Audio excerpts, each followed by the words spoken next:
This is your buddy Low Walker. Good morning there. Well, thank you so much. We appreciate you joining us this morning. We're going to get to what I think the council's going to approve it this week. It looks like $7 million plan for downtown Bossier. Tell us what's on the table for that.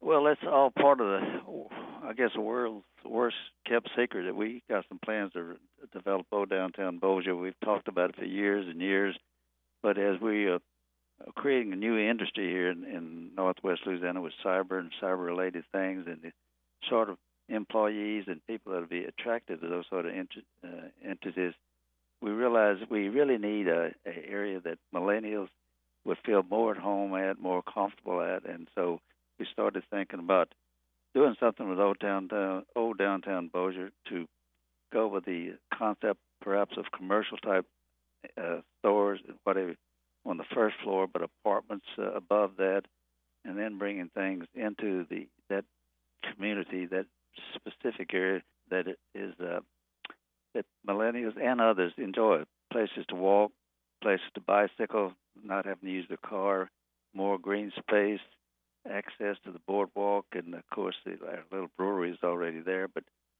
those sorts of things, and try to make it attractive to younger people, and I think it will also be attractive to more senior people as we develop the whole area down there, because it'll be where the action is to some What kind of extent. timetable are you hoping for? Well, we've started the process and buying land and looking at redoing Barksdale Boulevard and developing plans and getting an investor who's willing to go down and put some apartments down there and then develop it on a phased basis.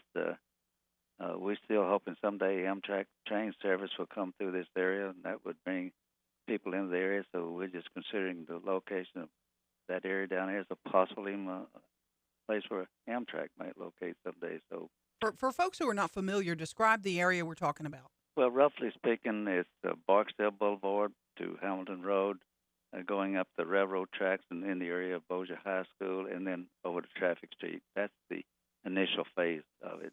Do you have a goal for job creation?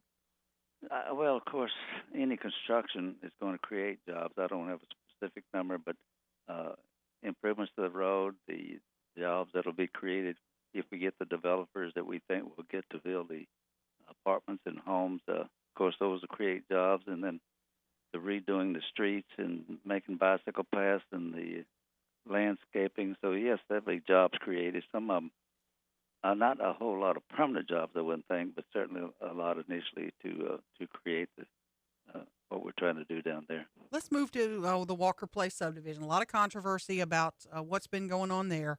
What is the status of Walker Place? I know they're building a bridge over the parkway. Tell us what's happening there. And I know it's going to cost way more than you anticipated, and I know you were trying to avoid that, right? Well, it's a little expensive, but the city's always thought of doing something in that area next to the CenturyLink, and as a part of the settlement over the development that was coming there, the city is required to do some things in the parks. So initially, we were only required to put about $1 million into it, but we put about 2.5 million in there because we thought if we're going to do it, let's go ahead and do it right. And part of it is the bridge, which is a pedestrian bicycle bridge, and we just made the adjustments to it now, and it's installed, and I think it's going to be extremely well received. And then we're looking at the other amenities that are the agreement, which is to put some small ponds in there and restrooms, of course. And later on, we'll be adding other entities.